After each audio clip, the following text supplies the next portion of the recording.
माँ सिद्धिदात्री देवी की पावन कथा।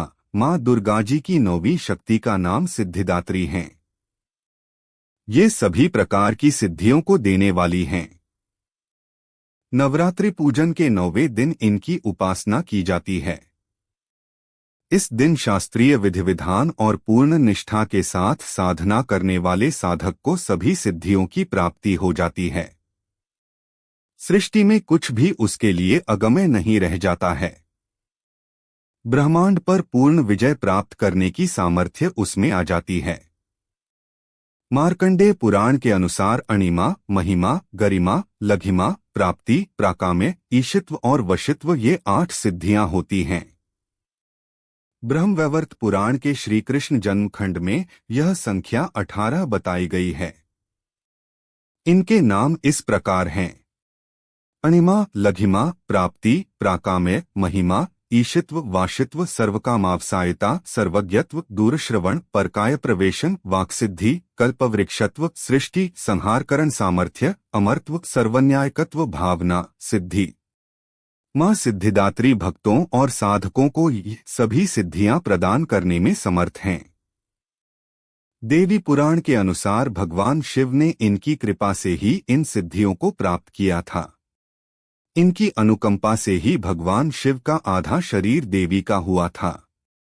इसी कारण वे लोक में अर्धनारीश्वर नाम से प्रसिद्ध हुए। माँ सिद्धिदात्री 4 भुजाओं वाली हैं। इनका वाहन सिंह है। ये कमल पुष्प पर भी आसीन होती हैं। इनकी दाहिनी तरफ के नीचे वाले हाथ में कमल पुष्प है। प्रत्येक मनुष्य का यह कर्तव्य है कि वह माँ सिद्धिदात्री की कृपा प्राप्त करने का निरंतर प्रयत्न करें, उनकी आराधना की ओर अग्रसर हो। इनकी कृपा से अनंत दुख रूप संसार से निर्लिप्त रहकर सारे सुखों का भोग करता हुआ वह मोक्ष को प्राप्त कर सकता है। नवदुर्गाओं में माँ सिद्धिदात्री अंतिम हैं। अन्य 8 दुर्गाओं की पूजा उपासना शास्त्रीय विधि विधान के अनुसार करते हुए भक्त दुर्गा पूजा के 9वें दिन इनकी उपासना में प्रवृत्त होते हैं।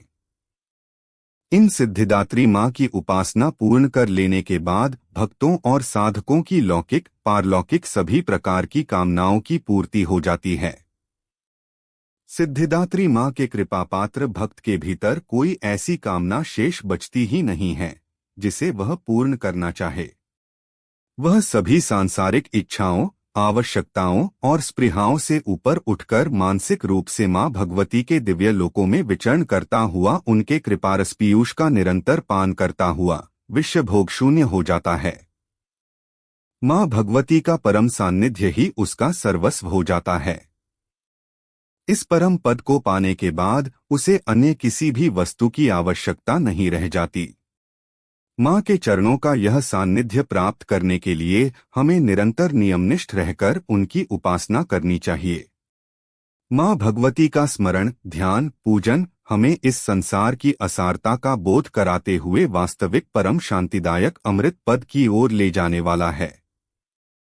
इनकी आराधना से जातक को अणिमा, लघिमा, प्राप्ति, प्राकाम्य, महिमा, ईशित्व, सर्वकामावसायिता, दूरश्रवण, परकामा प्रवेश, वाक्सिद्ध, अमरत्व, भावना, सिद्धि आदि समस्त सिद्धियों नव निधियों की प्राप्ति होती है।